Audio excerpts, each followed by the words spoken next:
record. And we'll discover what's known about different sites, what kinds of hypotheses archaeologists have about these sites, and we'll also find out that there's a lot of things that they don't know about these sites. We're going to start with Stonehenge because I think it's probably the best known of the sites that we'll visit today, and it's in southern England on the Salisbury Plain. And before we actually go there, I just want to do a quick review of what archaeologists and historians consider to be prehistory. And you have to remember that prehistory happened in different places at different times. In other words, people learned to write in different places at different times. So there's the Stone Age, which is broken down into these 4 eras. And the ones that we're going to see, most of the things we're going to see are coming from the Neolithic age. And then there's the Bronze Age and the Iron Age. And we'll see some cave paintings and other paintings that go back to the Paleolithic time. Okay, so when my husband and I went to Stonehenge in the early 90s, we had a guidebook that showed us a path through the fields to get to Stonehenge by walking if we wanted to approach it that way. And we thought that would be interesting. So we walked for a couple miles, and at first Stonehenge, of course, was just a tiny little dot in the distance, and we got closer and closer. And as I walked, I kind of imagined myself as a prehistoric person who had been trekking along for days or even weeks from some distant settlement, coming to Stonehenge for some big ceremonial event. Now you can tell that I didn't take this picture. In fact, I didn't take any of these pictures because when I was there, in almost all of these places, I didn't have a digital camera. And so my pictures are all on prints or slides. But I picked things from the internet that reminded me of the pictures that I'd taken. So here's what Stonehenge looks like today. And here's a drawing of what it looked like in 3000 BC. Notice that there's a horseshoe shape in the center, and there are big stones, and then there are these smaller stones. And let's consider how it might have been built. And this applies to all of the places we're going to visit where there are massive stones, what I'm going to say. So in this place, there were 2 kinds of stones used, which I think is interesting. Why did they need 2 kinds? Why didn't they just use the closest kind? These are the sarsens. They are the biggest. They weigh approximately 20 tons on average. And they make up the uprights, the lintels, and the central horseshoe. And for centuries, many centuries, they suspected that they came from the Marlborough Downs, which were about 20 miles north of Stonehenge. But they didn't know for sure, and they had never found a way to test that idea until in 2018, a man who was in his 90s returned the inner core of what was labeled as Stone 58. And he had been working at the site many, many years ago in his youth, and he had stolen the inner core. I don't know how he did it, but he stole it and took it home and had it hanging in his house for all these decades. And he decided in his 90s that maybe he should really return it. And so then, of course, technology had advanced since then, and archaeologists now had X-ray spectrometers, and they could identify trace elements and the exact chemical composition of a rock. They couldn't just do it on the outside of the rock because over thousands of years, the weather had deteriorated the chemical composition. It had changed. So they tested this core, and then they picked 20 locations throughout the area all around Stonehenge, and they tested the inner cores of rocks at these sites, and there was only one exact match with the stone that was at Stonehenge, and that was indeed on the Marlborough Downs, as they had suspected, and it was in an area called the West Woods. And then they were able to confirm its location and also to figure out 2 possible routes according to the topography that they might have taken to move them. Now, the smaller rocks that you saw in the drawing are bluestones, and they come from the nearest place to Stonehenge that they've been found is the Pressley Hills of Wales, which is about 180 miles away. They must have really wanted these bluestones if they were going to go that far to get them. These are some of the bluestones in situ. In 2019, they actually discovered evidence of the exact location of 2 quarries. So they think that that's the exact site that they came from. So the question becomes, how did they move these? Not only the huge sarsens, but also the bluestones, which also weighed 2 to 4 tons, which is still a lot. And the earlier theory, in fact, when I was teaching, the earlier theory was that they went by water. But I think they've maybe never been able to build a barge or a boat that would hold that kind of weight. So the theory now has seemed to shift that they went all the way by land and then down to Stonehenge. But the question still remains, even if they went on land, how did they move them? And how did they move those giant sarsens?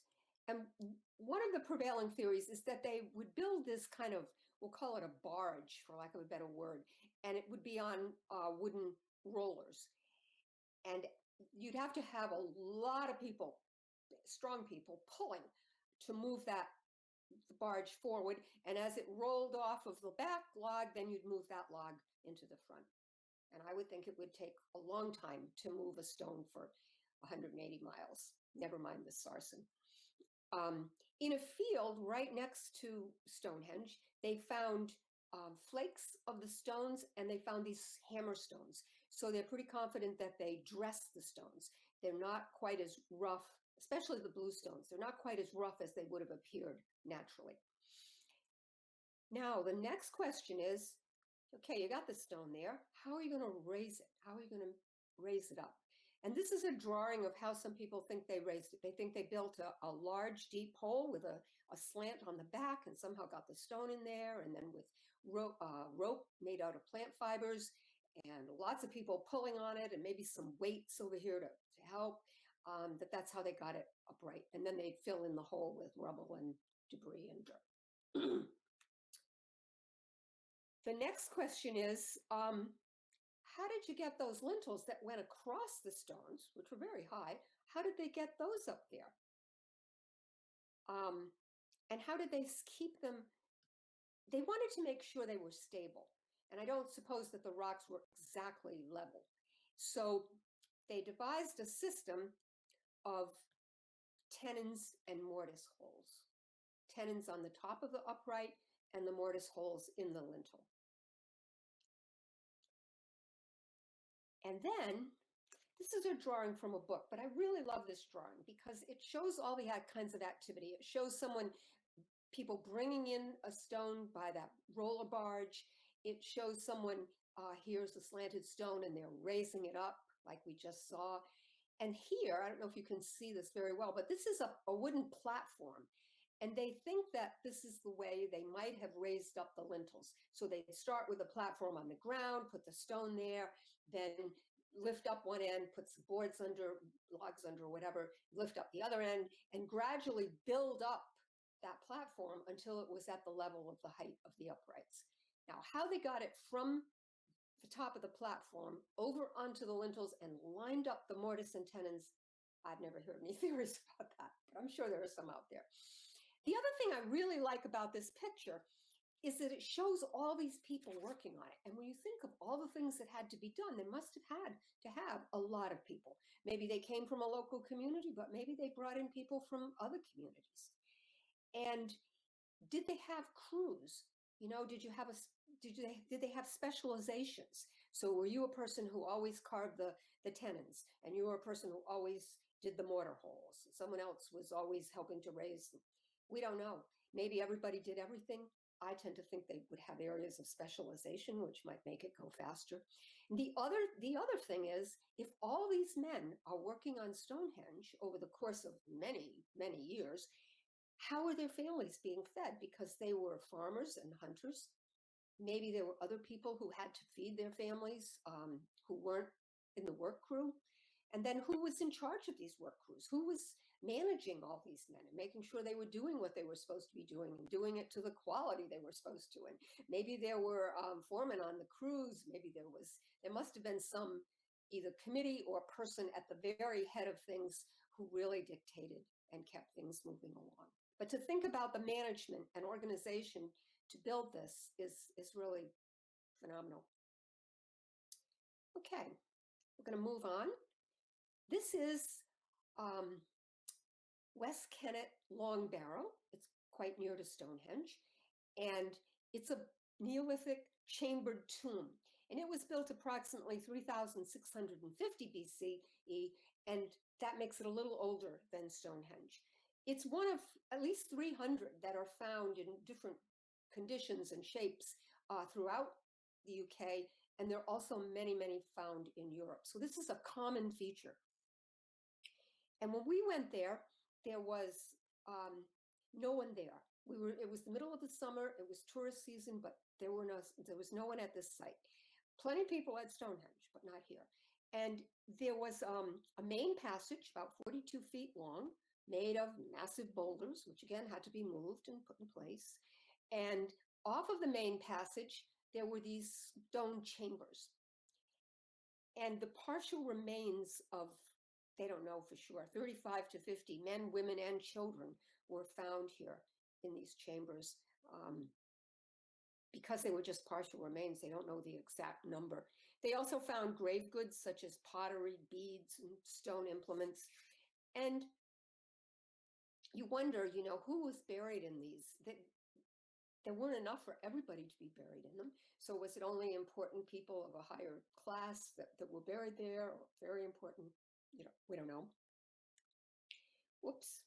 After about 1,000 years, about 2000 BC, the tomb was closed up, and the main passage was filled with earth and stones and rubble and blocked with huge boulders. And this is true of all the sites we're going to see. They were used for 1,000 or 2,000 years, number of years, but they didn't last forever. And you have to wonder, did other people kind of become leaders who had different belief systems that made these places become outdated, or who knows? Maybe they filled them all up with bones and didn't have any more room. But there weren't barrows. Barrows weren't being built anywhere after that. So now we're going to go to another stone circle, not as well known as Stonehenge. It's about 20 miles from Stonehenge, and it's called Avebury Stone Circle. And they're massive, irregular, rough stones. These have not been dressed at all. They're not all the same size. They range from 12 feet to 18 feet in height. Some are large and fat, some are thinner. The large ones weighed about 40 tons. And the thing about this circle is you can walk among the stones. And again, when we were there were very few people there, a couple other couples looking around, but there were a lot of sheep grazing in the circle. It's the reason they can't rope it off is that the town of Avebury goes right into almost all the way into the circle. And a lot of those places that are built in Avebury were built with some of the stones that they took from the circle in earlier days before they realized how precious they were. And this circle had a footprint that was about 4 times bigger than Stonehenge. And it had 4 entrances, and 2 of those were avenues lined with pairs of stones that extended for over a mile. And I think maybe it was a processional route of some kind that people used when they were entering the circle. And maybe it was just the important people and the common people were on the sidelines watching, or maybe everybody entered that way. Again, something that we don't know and probably will never know. This is a drawing of the original design of Avebury. It's really interesting. You've got the big circle. Now, Stonehenge had a horseshoe shape in the middle of it. This one has 2 smaller circles in the middle, and then those circles have even smaller circles in the middle of them. Nobody knows why. Here's another rendition of that same drawing. And some of the theories are, well, maybe it was a place people came to worship the gods, and it was some kind of ritual that involved these different levels of circles. And maybe it was a site for feasts and gatherings, maybe celebrate a harvest or pray for a good harvest. Some people have a theory that it has something to do with a male-female ritual, that the shorter, squat stones represent females and the tall, thinner ones represent males. I don't know about that. You can always find theories, though. There are theories that are way out there, like that aliens came and moved these stones and put them in place, and a superhuman race, and it's interesting. I'm only telling you the ones that somewhat make sense. Now we're going to go to another and our last stone circle, and from Avebury. This is on the Isle of Lewis and Harris. They're the Callanish standing stones of Callanish, and they're in the Outer Hebrides off the coast of Scotland. And these are the islands that are in the Outer Hebrides. They're also Inner Hebrides Islands. And Lewis and Harris is the biggest of the islands in the Outer Hebrides. And this is a community of Lewis and a community of Harris. And it's really, I thought it was a really beautiful island. It's a very stark kind of beauty, almost no trees, just moorland and locks. This is a fairly large lock, but you walked across the moor and you'd come to these small locks. I didn't go too far into the moor because the person we were staying with said he knew of a lot of people who'd walked out there, gotten lost, and had to be rescued by helicopter. And I didn't think that was the thing I really wanted to have happen. So, yeah. There were also sheep roaming around everywhere. Sometimes you'd come across someone cutting peat out of the land. This was one of the beaches we visited, and it is exactly as I remember it. The water so turquoise, sand so white, and not a soul in sight. And here it was the middle of summer, but it was cold. And I can't imagine when it would have been okay to be swimming there. But I don't know, maybe there's a time when people do swim. It was beautiful. So here's an overhead view of Callanish. The circle is quite small. Again, there's an avenue coming into it and some stones extending from different sides of it. The stones are, they're big, but they're not as big as the other circles we've seen, and the rocks are kind of thinner and smaller, but still they must have weighed a lot. What I like best about this circle is that it's on a ridge looking over a lock with hills in the distance. It was just a perfect setting for this stone circle. Plus, I had read a fiction book where the standing stones of Callanish were involved in this story, and so I wanted to go and see them because of that. Okay. So now we're going to leave Britain behind, and we're going to cross over to Ireland and visit the site of Newgrange. This is in the Boyne Valley in County Meath. And Newgrange is a grand passage tomb. You might more fittingly call it an ancient temple because it's a place of it's believed to be a place of astrological, spiritual, and ceremonial importance. It was built around 3200 BC, so it's older than Stonehenge and older than the pyramids. And it has this white facing of white crystallite, what are they called? Quartzite cobblestones. And when I first saw it, I thought it looked so modern. I thought, this can't be an ancient site, but it is. And it's got a perfectly round mound and very well built. It's in a part of a complex where there are two smaller mounds in the area and then about 35 very small mounds. We only visited Newgrange. Here it is again, showing the hill, the mound, and it has a stone passageway lined with massive rocks, and that's about 60 feet long. And some of the stones came from as much as 31 miles away. So again, they're hauling stones to build this. And it was believed to have been built by farmers. It has a corbelled roof, which is when stone slabs progressively overlap each other. And then there's a hole in the middle, and that's covered with a capstone. It was excellent workmanship because it's never, as far as we know, no rain has ever dripped in. Certainly since it was opened up, there's been no rain dripping through. So it's been a pretty good roof. The passageway leads to three small chambers at the end of the passageway, and they each have a very large stone bowl in them on top of another stone.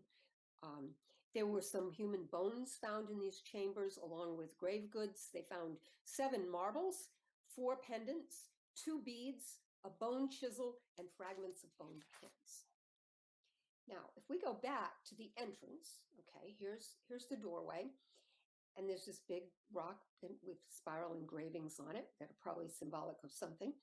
But the thing I want you to look at is this above the doorway, and it's called a roof box. It's like a window, but it's in the shape of a box.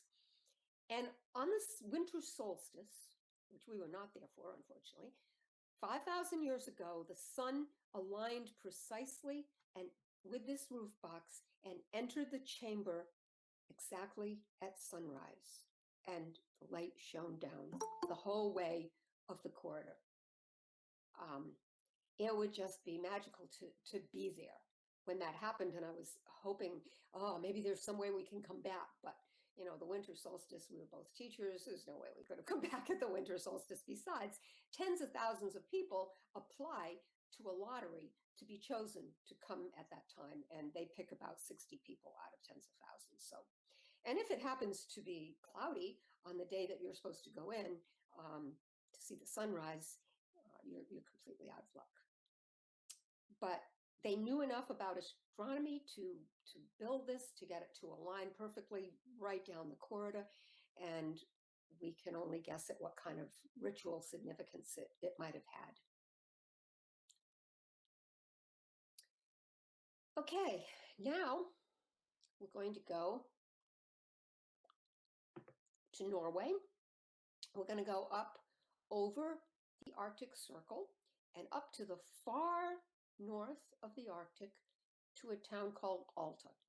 And we're going to see the Alta rock carvings. This is just a segment of the stones. There are 6,000 known carvings there, and they're not showing them all to the public, but the ones that they're showing, they've painted red in modern times. It was only discovered in 1973 because it was covered with moss and lichen and soil. They painted them red, which was kind of controversial, but that way you can see the shapes and see the figures. I've looked at rock carvings in other places where they're not painted, and it is really difficult to tell what it is. Even if someone tells you that's an elk, it's really hard to make out the lines that are carved into the stone. So I appreciated the fact that they painted them. It was created by hunter-gatherers, probably over thousands of years, and the dating proves difficult. Some people say it's 6,000 years old, which would take us back to 4,200 BCE. Others think it could be as old, or parts of it could be as old as 8,000 years old. So this would take us back to Paleolithic times, not Neolithic times like the other ones we've seen. They have a boardwalk that goes quite a far way around the rocks so that you can walk along and see many of the paintings, which are on these sloped rocks. And the paintings show a hunter-gatherer society. It has people and animals. Here's someone shooting a reindeer. Here's someone else who's either shooting the reindeer from the water or is shooting fish in the water with his bow and arrow. The animals were predominantly reindeer and elk that we see, and also some fish and whales and seabirds.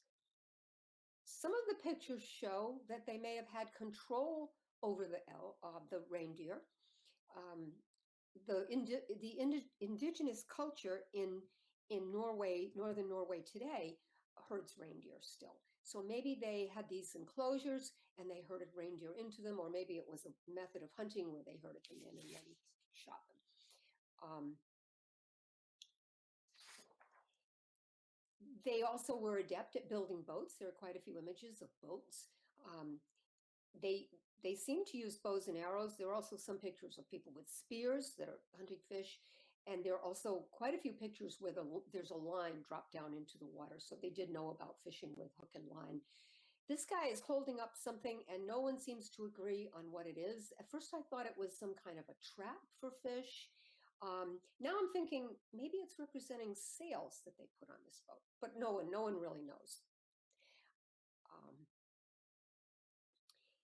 this, if you look at it, you can see that there's an engraving of a bear, and he's in this circle, which is maybe representing his den. And then these round things are his footprints, possibly, and they extend vertically.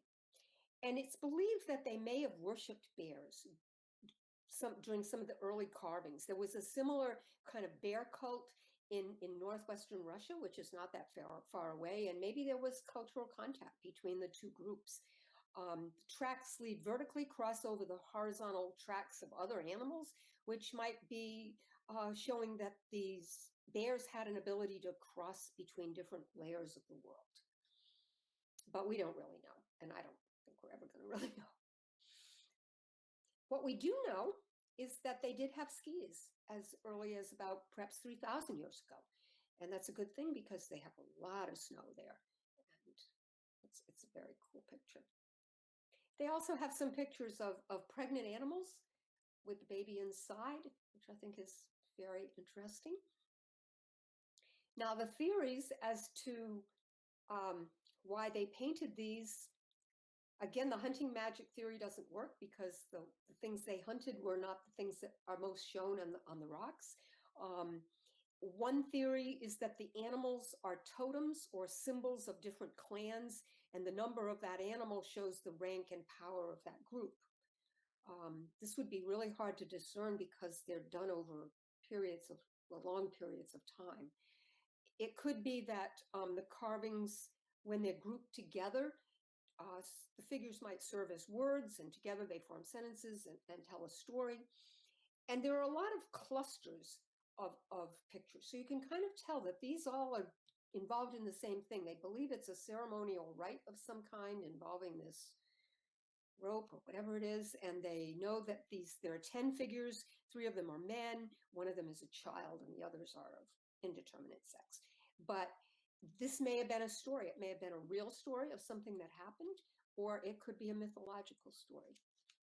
But again, they're mysterious, but they're very, very interesting. Okay.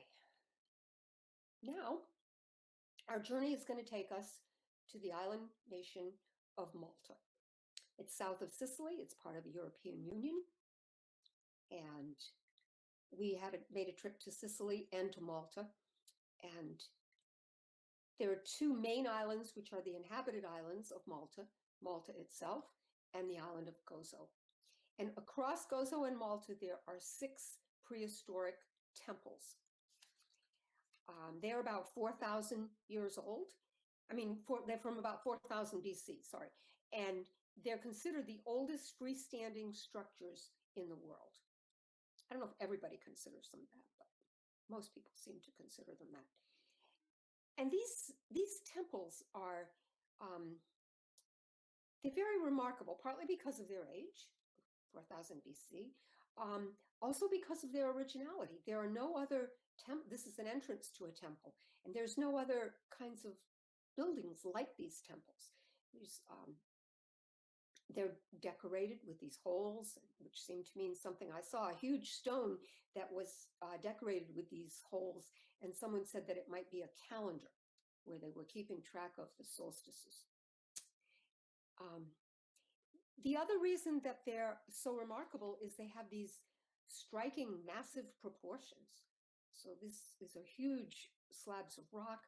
They've eroded away over the thousands of years, and it's now been covered over with a tent-like structure to keep it from eroding further. These are big, heavy stones, more really massive stones in the outside wall. And the other reason that makes them remarkable is just the technical skill that was needed to build them, as we've talked about before. The other thing that's remarkable is the complexity of the floor plans. So I didn't visit all 6 temples, but I visited about 3 or 4 of them. And they're all somewhat different, but they have some common features. So they all seem to have this typical passageway that leads into a central court and the courtyard is paved with slabs of stone. And the interior, when you get inside, there are these semicircular chambers called apses that are built off of the central axis of the temple, symmetrically. And different temples have different numbers of them and different kind of complexity to them.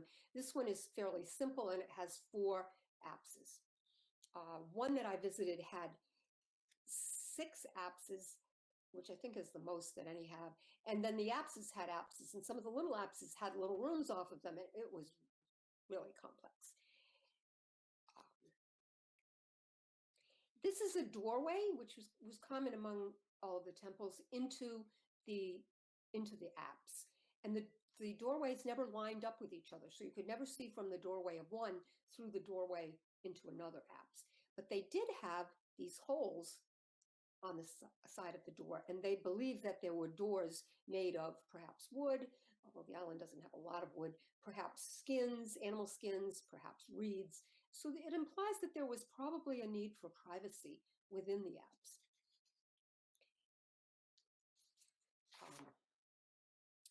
So what's been found inside the temples? Well, there have been a lot of altars found, more than one in each temple. Some of them are different size. This is a fairly good sized one and that's in really good condition.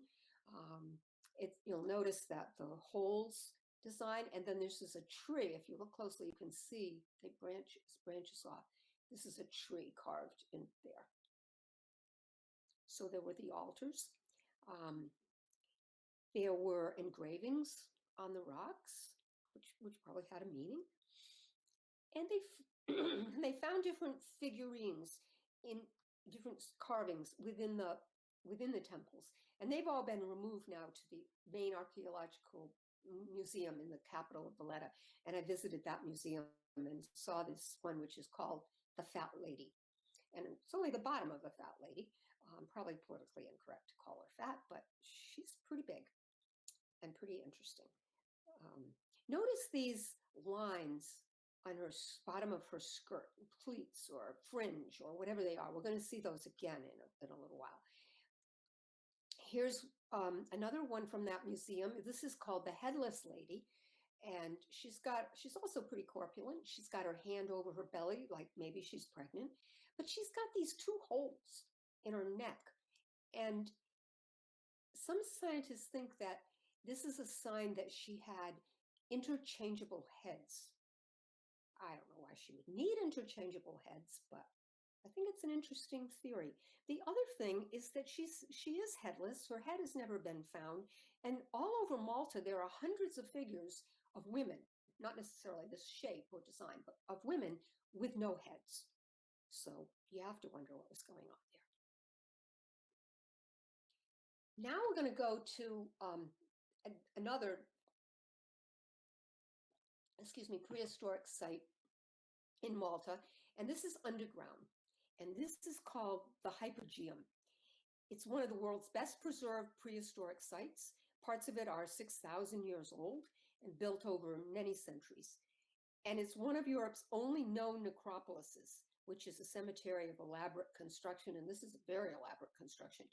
There are over 6,000 people buried at the site, and the bones are mostly in disorder and in thick layers. We didn't see any bones when we were there.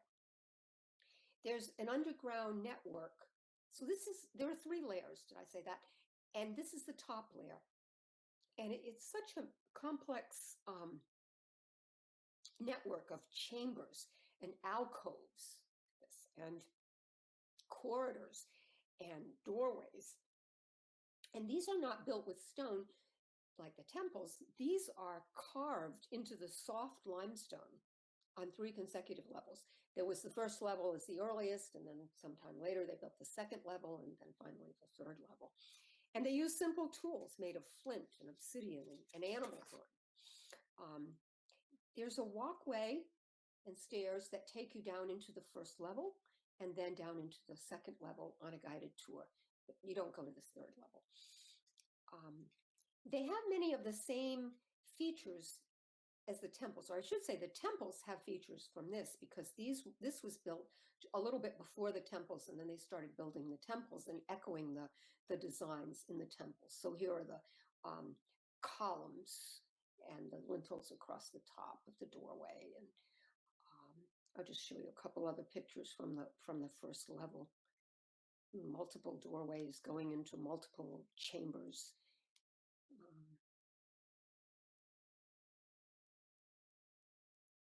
And we don't really know what kind of things happened in here, but probably some sort of celebration or worship, or something to do with religious or spiritual things. Now, in the second level, there are two rooms that are particularly interesting. One is called the Oracle Room, and it's an elongated shape, and it has this elaborately painted ceiling of spirals of red ochre. And in the wall, I don't have a picture of this, but in the wall there's a small niche. And the modern theory is that when a deep male voice speaks into the niche, the voice is amplified to all three levels, and there are these echoing acoustic effects. And you can just imagine if you're in here and it's this mysterious, maybe religious place, and all of a sudden you hear this loud, thundering voice with acoustic effects, and it could be quite impressive. And it's an interesting theory that they knew how to do acoustic things like that. But many archaeologists do not believe that prehistoric people knew how to do this or did it. Just the fact that the hole is there and that it works to amplify a voice doesn't necessarily mean that prehistoric people knew it was there or knew that it amplified voices. It might never have occurred to them to speak into it. Or they could have put it there deliberately and had figured out some kind of acoustical methods.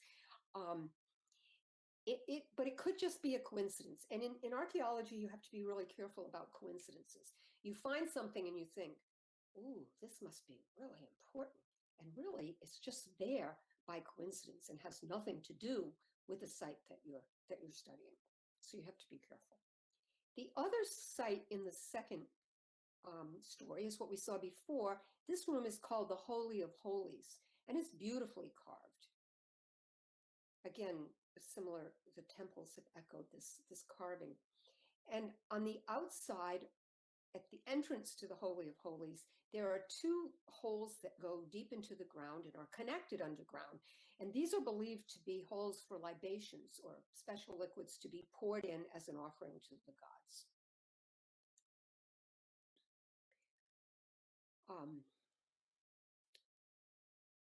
This is a statue that was found in the Holy of Holies. It's carved out of alabaster.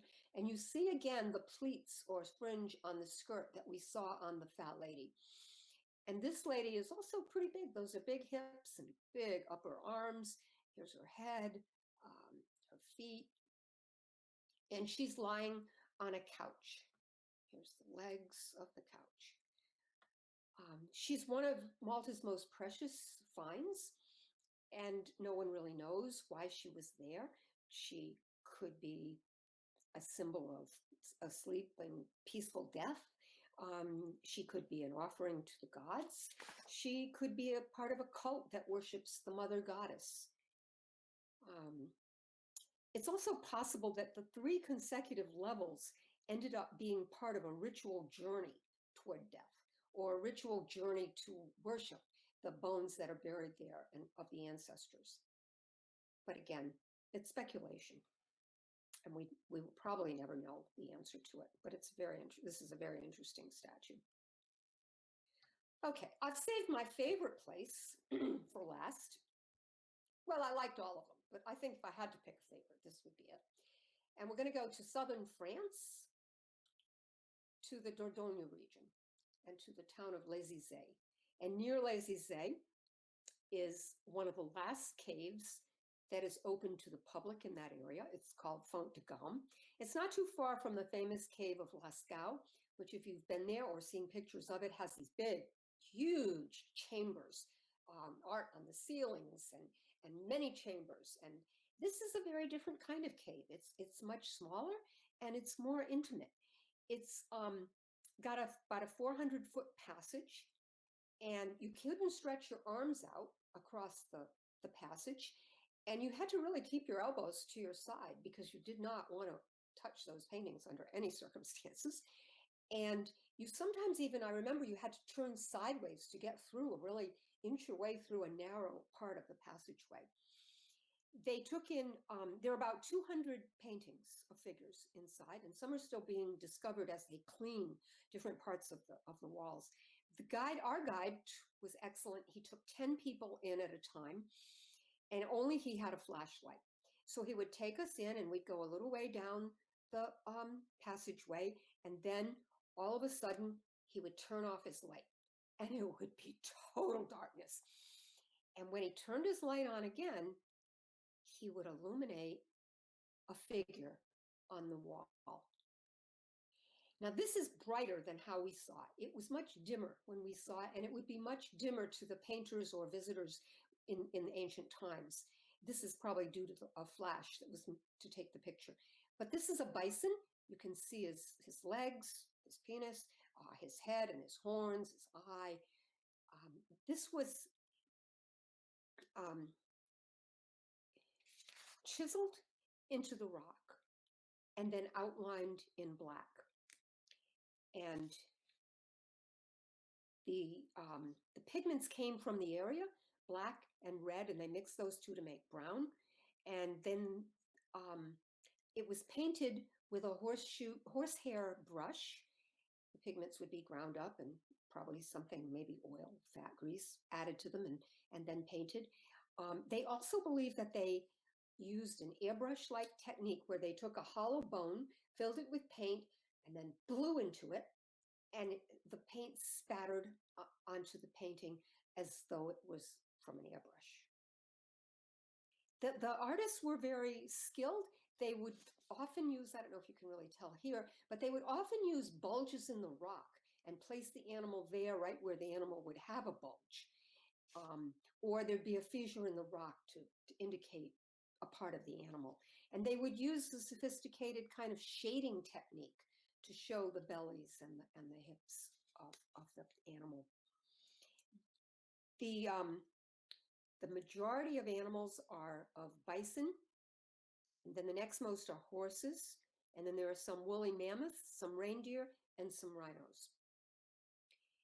And this, they would have painted using animal fat melted into this, into a stone lamp. And this lamp was found at Lascaux nearby, but it was probably the same type used at Font-de-Gaume. This is part of a bison frieze. This is the head bison. I think he's the one we just saw. And then this is a bison behind him, and there are two more behind him, and a fifth one sort of lower down than them. And this bison frieze is one of the most significant paintings in the cave. Now, not all the paintings are large like this. Sometimes the guide would show his light down on where the floor met the wall, and there'd be a tiny little figure down there. Or he'd shine it into a crevice, and we'd go and we'd each take a look, and there'd be a figure painted inside the crevice.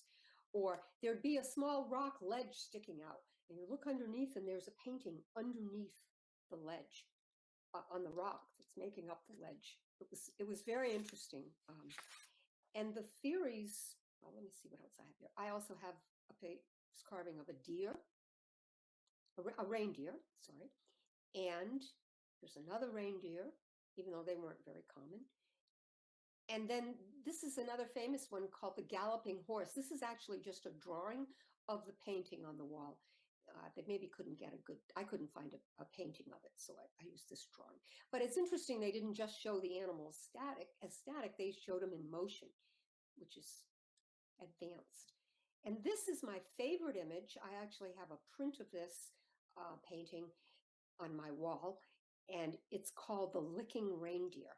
And this reindeer is, if you looked up close to it, you could see his tongue sticking out, and he's licking this reindeer. So what are some of the theories? Well, again, the hunting magic theory doesn't work because they're eating what did I say? The pictures are mostly of bison and horses, and they're eating mostly reindeer. So I don't think the hunting magic theory applies here. Um, some people think it could have been they were decorating a living space, but actually there's no evidence of long-term habitation. When people did occupy the cave, it was right at the mouth of the cave, and they never went down to the end of the cave. Um, Another theory is that maybe it's just the result of a basic need of expression that's innate on all humans, just like people today paint to express themselves. Maybe that's what it was about. Um, my favorite theory is, which doesn't mean it's right, and you can punch a lot of holes in it, is that it was the work of shamans.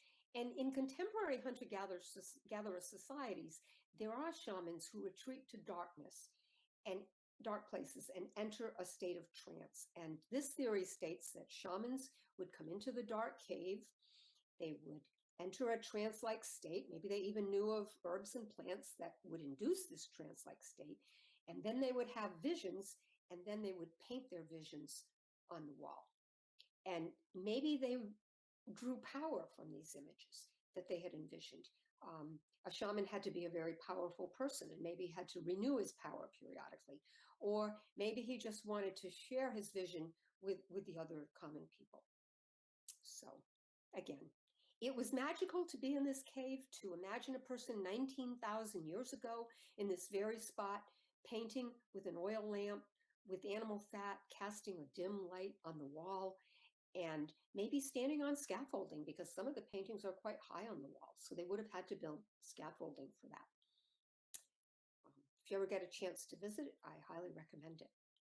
So in conclusion, while we may not fully understand, we certainly don't fully understand the purpose for these paintings, or the purpose of really of any of the sites that we visited today, we can still appreciate and enjoy their beauty, their creativity, and in terms of the structures, the technical skill that went into building them.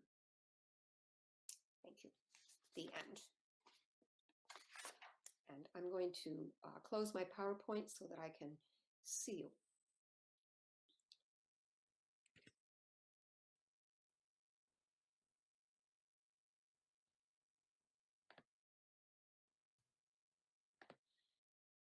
Okay. So are there any questions? That was excellent, Jane. Very Thank good. you. Really, absolutely wonderful. In that in Malta, on the different levels, was everything like carved in, where you see the lintel and the side, even though some of the side supports seem to have a little opening, but like nothing was brought in there. Like it was all carved out of. Yes. Yeah. And the interesting thing about that is, okay, maybe it was easier to carve it, although it's not easy to carve into the limestone, even though it's pretty soft. But you also had to haul out all the limestone that you carved out of all those chambers. So it would not have been an easy job. But no, this is a wonderful presentation. Thank you. I want to talk. Any other questions? Jane, Yes? that last painting, where was that? It was in Fount de Gaume. All of those paintings were in the cave called Fount de Gaume in Les Essais, in the Dordogne area. In Italy? No, I'm sorry, in France. In southern France, the Dordogne region, and the town nearby was Les Essais. Right. Okay, so they must have had some communication. It looked awful, very much like a reindeer. Yes, they did. Well, yes, you wonder, there may have been reindeer then 15,000 years ago, 17,000, whatever it was. They may have very well had reindeer there. I mean, they had woolly mammoths and rhinos, because those are pictured in the paintings too. Yep, So I think that they believe that those animals were present in Europe at that time. yeah, they probably went south during the Ice Age. Yeah. This was the very end of the Ice Age, so maybe people remembered them, or maybe a few lingered on. I don't know. Right. That's a good point. I enjoyed it. Thank you. Yes, Ray. Hmm.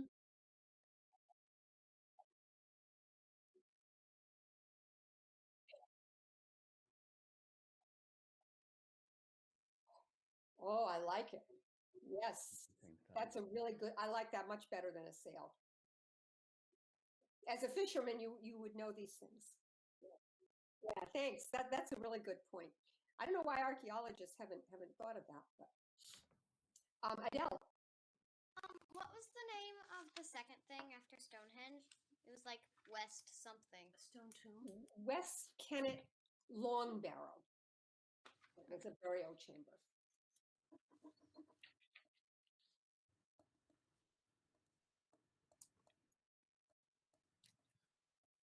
This is Ian here.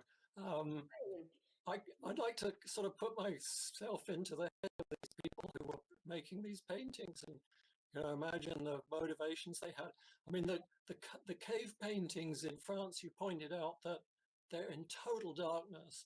So not only would you need a light to create them, but you'd also need a light to view them. This wasn't a sort of a public place that people would be wandering through looking at the paintings. You'd have to make a special effort to go into this cave with a light to, to see the artwork, which, it kind of adds another layer of mystery. And also above the Arctic Circle, you would have very long winter nights. I mean, total darkness other than moonlight. And but then equally in the summer, you'd have 24 hours of daylight. So I'm sort of wondering when did they do the rock carvings that subsequently were painted in so we could see them. But was this whiling away the long winter nights with artificial light, or was this so you had extra time in the summer to do it when it was 24 hours of daylight? It's I guess that's just unknown as what season they were painted. My guess is that they would be painted in the summer just because they'd be covered over with snow. Of course, they could get rid of the snow, I suppose, but it would be cold up there in the Arctic in the winter. So my guess is what you said, that they would be there in the summer. And as far as the cave and people, you're right, that people would have to deliberately go in and have a light, and maybe a community of people would go in and sit along the wall, and someone would be telling stories about the animals, or there would be some sort of religious ceremony, or it might not, or maybe they went in individually. I don't know. Those are good points and questions. Any other questions? Yeah, Meg. I really liked in your presentation how you were like asking questions about what might be interesting and questions you might have had and then answering them for us. I don't feel like I answered them very much. I just gave sort of my opinion and what I've read. You were asking questions and answering them. Thank you.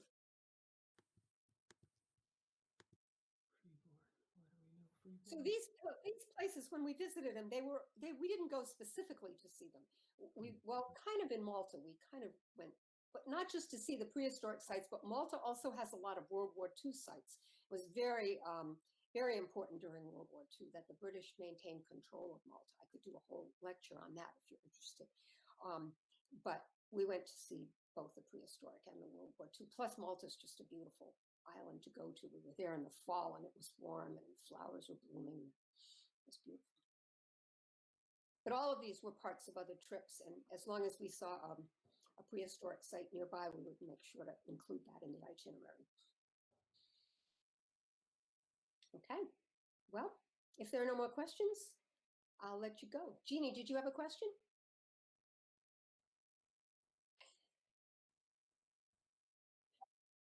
Oh, thank you. Oh, Jane, yeah, Very was good. all this on one trip, or did you make several trips?